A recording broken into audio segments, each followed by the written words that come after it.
को चलिए शुरू करते हैं 5 मिनट में 25 खबरें। जम्मू कश्मीर के बारामूला और शोपियां जिलों से सुरक्षा बलों ने लश्कर तैयबा से जुड़े आतंकवादियों के 4 सहायकों को गिरफ्तार किया है। आरोपियों के पास से AK-47 राइफल समेत गोला बारूद बरामद किया गया है। 20-21 मार्च को RAS मेंस एग्जाम होंगे। RPSC ने नया शेड्यूल जारी कर दिया है। पहले 25 और 26 फरवरी को मुख्य परीक्षा होनी थी। सीएम अशोक गहलोत 177 मिनट का ऐतिहासिक रिकॉर्ड बजट भाषण दिया। सीएम अशोक गहलोत ने इस कार्यकाल का चौथा बजट पेश किया। उन्होंने कहा कि बजट आम आदमी के सपने को साकार करने का जरिया है और सरकार ने कृषकों, पशुपालकों, विद्यार्थियों, मजदूरों सभी वर्गों का ध्यान रखा है। बजट पर वसुंधरा राजे ने निशाना साधते हुए कहा कि नीति का नहीं, राजनीति का बजट है। ये घोषणाएं धरातल पर नहीं उतर पाएंगी। पूर्व की घोषणाओं जैसा हर्षहीन का होगा। सीएम गहलोत के बजट पर प्रेस कॉन्फ्रेंस कर गुलाब चंद कटारिया ने कहा कि बजट झूठ का पुलिंदा है। सरकार के पास घोषणाएं पूरी करने के लिए पैसे नहीं है। वहीं बीजेपी प्रदेश अध्यक्ष सतीश पूनिया के बयान पर राज्य मंत्री डॉक्टर सुभाष गर्ग ने पलटवार किया। उन्होंने कहा कि बीजेपी प्रदेश अध्यक्ष द्वारा किसी व्यक्ति के रंग के आधार पर उसे कोसना और वो भी मातृशक्ति का यह अपमान है। मुख्यमंत्री अशोक गहलोत द्वारा पेश बजट पर बीजेपी प्रदेशाध्यक्ष ने रंगभेदी टिप्पणी की थी, जिसके बाद पूनिया ने अपने बयान पर माफी मांग ली है। प्रदेश के पहले कृषि बजट पर कृषि मंत्री लालचंद कटारिया ने प्रतिक्रिया दी है। कृषि मंत्री ने कहा कि कृषि बजट खेती किसानी में एक नए युग की शुरुआत हुई है। ये बजट किसान, पशुपालक के कल्याण के साथ सभी वर्गों की खुशहाली लाने वाला है। गहलोत सरकार ने सभी विधायकों को आईफोन गिफ्ट किए, जिनको बीजेपी लौटाएगी। सतीश पूनिया ने कहा कि सरकार पर पड़ने वाले वित्तीय भार को देखते हुए फैसला लिया गया है। बजट पर आज से बहस की शुरुआत होगी। विपक्ष के कड़े तेवर को देखते हुए हंगामेदार होने के आसार। सदन में चर्चा के लिए 3 विधेयक रखे जाएंगे।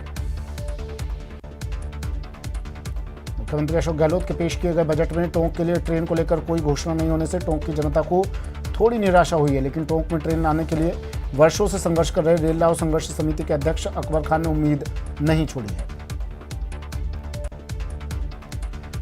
यूक्रेन से दिल्ली जयपुर पहुंचे राजस्थानी छात्रों को रिसीव करने राजस्थान फाउंडेशन के आयुक्त पहुंचे और छात्रों के रुकने और घर की व्यवस्था की।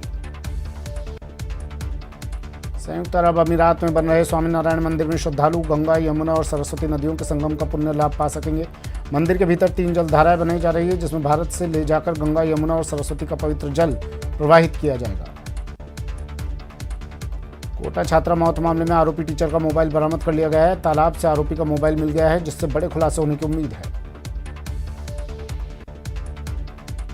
जोधपुर में डॉग्स को खाना देना कुछ लोगों को भारी पड़ गया। स्थानीय लोगों ने डॉग फीडर की पिटाई कर दी। डॉग फीडर को महिलाओं ने चप्पल से पीटा। अलवर के रामगढ़ थाना क्षेत्र की कंजर बस्ती में वेज और नॉनवेज ढाबे चलाने वाले इमरान डोली से भोपा जाति के दबंग लोगों ने उधार मांगा। जब होटल मालिक ने उधार देने से मना किया तो उधार नहीं देने पर उससे गाली गलौज किया और ढाबे को जलाने की कोशिश की। राजसमंद जिले की निर्मल ग्राम पंचायत पसुंद के सरपंच अयन जोशी ने पेंशन बढ़ाने के नाम पर महिलाओं से ठगी करने के आरोपी को दबोचा है। झुंझुनू में 5 साल की बच्ची से रानी सती मंदिर में छेड़छाड़ का मामला सामने आया है। मंदिर में बनी कैंटीन के कर्मचारी पर छेड़छाड़ का आरोप है।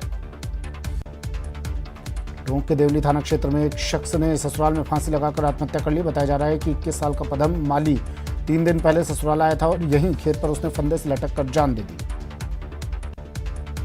अलवर के बानसूर डीएसपी मृत्युंजय शर्मा के नेतृत्व में पुलिस प्रशासन ने बानसूर के बाईपास रोड पर 2 पहिया वाहन और 4 पहिया वाहन चालकों के खिलाफ कार्रवाई करते हुए चालान काटे और लोगों को हेलमेट पहनकर वाहन चलाने के लिए प्रेरित किया गया। जालौर में न्यूज 18 की खबर का असर हुआ है। एएनएम के पति को पुलिस ने गिरफ्तार कर लिया। एएनएम का पति उप स्वास्थ्य केंद्र पर अवैध तरीके से मरीजों का इलाज करता था। देश में पिछले 24 घंटों में कोरोना वायरस के 14,148 नए केस सामने आए और 302 लोगों की मौत हो गई। कल 15,102 मामले दर्ज किए गए थे। न्यूज 18 राजस्थान की मुहिम वैक्सीन कवच को ना नहीं का असर टोंक जिले में भी देखने को मिला है। टोंक जिले में वैक्सीनेशन बढ़ाने के लिए सेव द चिल्ड्रन और शिव शिक्षा समिति रानौली की ओर से एक प्रशिक्षण कार्यक्रम का आयोजन किया गया। बॉलीवुड अभिनेता अमिताभ बच्चन और उनकी पत्नी जया बच्चन को उनके बंगले प्रतीक्षा को लेकर बॉम्बे हाईकोर्ट से बड़ी राहत मिली। हाईकोर्ट ने बीएमसी को आदेश दिया कि याचिकाकर्ता अमिताभ बच्चन और जया बच्चन के खिलाफ 3 हफ्ते तक कोई दंडात्मक कार्रवाई न की जाए। अफगानिस्तान और बांग्लादेश टीम के बीच 3 वनडे की सीरीज का पहला मैच काफी रोमांचक रहा। 216 रन का टारगेट चेज करते हुए बांग्लादेश ने 45 रन पर ही 6 विकेट गंवा दिए। इसके बावजूद मैच जीत लिया।